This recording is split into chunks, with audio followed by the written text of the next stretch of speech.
por mi parte, pues nada, comentaros que hasta aquí, esta quinta edición del Congreso Internacional de Seguridad 4.0, de Seguridad Industrial, agradecer a todos y a todas las ponentes que nos han acompañado durante esta jornada. Por supuesto, también gracias a los y las organizadoras de este evento. Voy a recordarlos a Cegueti, el Consejo Galego de Enxeñeiros Técnicos Industriales, a Prosal, que es la Asociación de Profesionales de Seguridad y Salud Laboral de Galicia, y también a la colaboración del ISGA, el Instituto Gallego de Seguridad y Salud Laboral de la Xunta de Galicia, y al Concello de Vigo.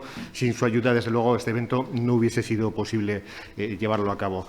Dar las gracias también a todo el equipo de Mirabeo, que ha permitido la realización y emisión de este evento online, a los y las responsables del Círculo de Empresarios de Galicia, que nos han acogido, nos habéis acogido durante toda esta jornada en vuestra sede de Vigo, y, por supuesto, a vosotros y a vosotras, al público que nos ha seguido aquí presencialmente y también desde casa o vuestras oficinas con el streaming.